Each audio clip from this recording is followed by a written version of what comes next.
See if this works. There we go. Well, we're live again.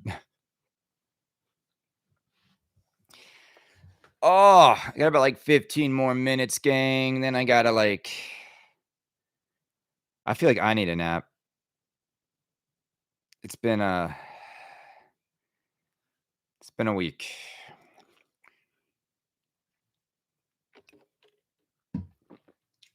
It's gonna rain today. It got real humid.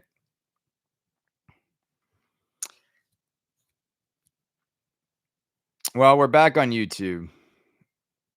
Oh, in the middle of all my questions and all my answers, what will Star Wars be? Walking Dead, Star Wars, Walking Dead, Pokemon. Maybe, maybe. I don't know. I just the more I get, exposed to all this stuff, I think more and more people are just going to be content with the great games they have.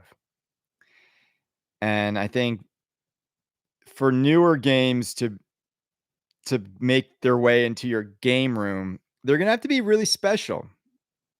And I think that's going to be a really difficult bar for a lot of these companies. I think a lot of these pinball companies were fully expecting this inelastic demand for the product. They thought that, people would just keep buying. They thought they could just keep raising prices. They thought nobody would notice the lack of mechanical wow. They thought that, we would just be forking over money. Like when you make a game like Predator with no Arnold in it, and you basically are charging $12,000 to $15,000 for it with tariffs, you gotta remember, that should have been killed in the conference room before any real money or effort was put behind making it. You can't make Predator without Arnold. It's that simple. Much harder to do that than even Alien without Ripley, because they just doesn't work. And I think a lot of people are just still enjoying the hobby. There's this misconception that the only way to enjoy the hobby is by continuing to buy new stuff.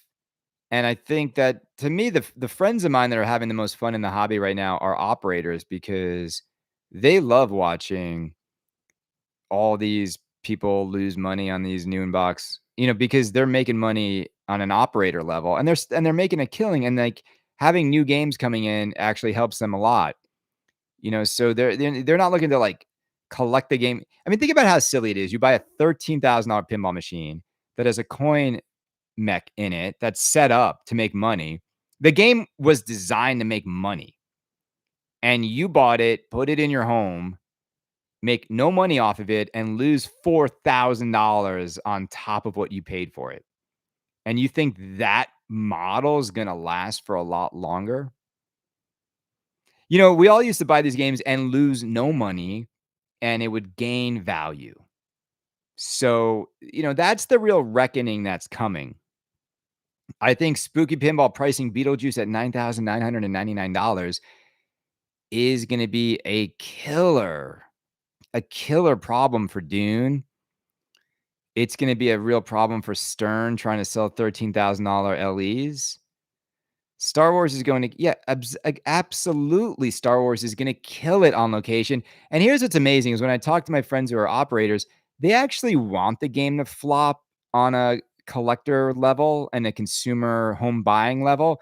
Because if Star Wars doesn't do well and you don't want to buy it for your home, then you're going to seek it out on location and pump in tons of money to play it on location.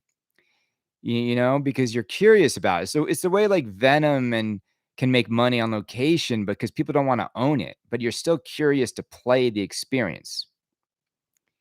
I feel like putting down a deposit for 2 P3s because I'm too lazy to swap out. Oh my gosh. I listening to Jerry's talk about tariffs, he's not wrong. I continually think that, I mean, I don't know. I don't know how you run a business where there's no real long-term growth and there's no You're a solution in search of a problem. That's the problem with multimorphic. The whole platform is a solution in search of a problem because the whole hobby has telegraphed to him that we don't have a problem having machines that don't have swappable play fields. And even if space is a problem, it doesn't mean I want pinball to be like that. If that's the solution, most people don't want it. How long does curiosity sustain the earnings? Well, look, I mean, in the end, the other amazing part about going out and playing pinball on location is you get to hang with your friends, drink beer, and play pinball. It's a lot of fun. Music going, pins are there. We're social creatures. There's nothing sadder. Believe me, gang, when these content creators with all the pins in their basements, the reason why they have to turn the camera on all the time is they're bored. They're bored with all the games behind them. They when they play them lonely at night in their house, that's not fun. Like I've owned so many great arcade devices, whether it's pinball, whether it's Street Fighters, whether it's Donkey Kong, Pac-Man, it doesn't matter. Nothing is more fun than just getting together with your boys and having some beers and talking about the hobby is more fun than even playing. I mean, you guys know this to be true. It's the reason why you go to a pinball show, like the majority of time people are not even on the machines. Just fun to hang out and socialize, and that's what owning a spot to go play, that's what's fun about it. It's just we just wanna hang out with other people that are into what we're into. That's why Canada Club and our little get-togethers every week, it's just fun for people. It doesn't come with an extraordinary price tag. It doesn't change who you are. And I see these guys, and they're bored. They're just bored. And when you get more comfortable with the games you own and get more comfortable with yourself, then you stop seeking, you know, fulfillment in super expensive new games.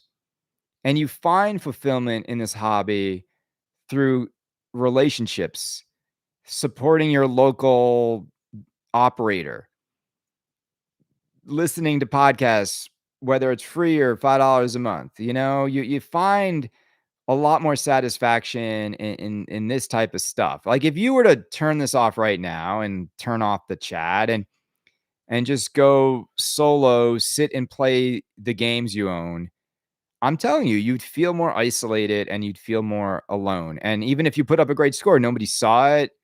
Now, if three of your friends came over and you guys are all drinking beers and whiskeys, it's a different story, a whole different story. More fun to play like that. And that is why these were meant to be in arcades surrounded by people and energy, not meant to be just in your house. You turn them on, nobody cares. I never played shows. I never played shows either, Michael. I always found pinball at shows to be absolutely unsatisfying. If I ever do jump on, it's just because the game's brand new and I've never played it before. But even then, I've never really had like a great experience playing a pinball machine at a show. Buy Spooky's next game or trip to Bangkok. Always the trip. Always. All right, everybody, look, this is fun. I know this is like we lost about half the audience, but everybody be good. Thank you for the super chats earlier, sad boy. Thank you for hanging out. Enjoy the short amount of time you have on this planet. Be good to each other. Be kind to each other. And let's just save our laughter for what Stern thinks is a $13,000 Star Wars. I really hope they blow us away. I'm nervous now. We're not even really going to see the game Monday, Tuesday. I think they might hide behind licensor approval as the delay. I think they've botched this delay. I think they went out too early with the teaser. And I'm really I'm really nervous for them. I think they're operating in a little bit of a vacuum, and I think it's gonna bite them. I still think they're gonna sell a ton though because it's Star Wars. You know what I'm saying? It's still Star Wars. Like I could be two opposing things can be right. Stern could have a mediocre Star Wars game with a horrible marketing launch and still sell 5 to 8,000 units of the game. Like, two of those things can happen at the same time. And I think that might be what happens. All right, everybody, let's get out of here. Have a good Saturday. I'm going to go take a bubble bath, chill. Love you guys. Peace. We're ending it there.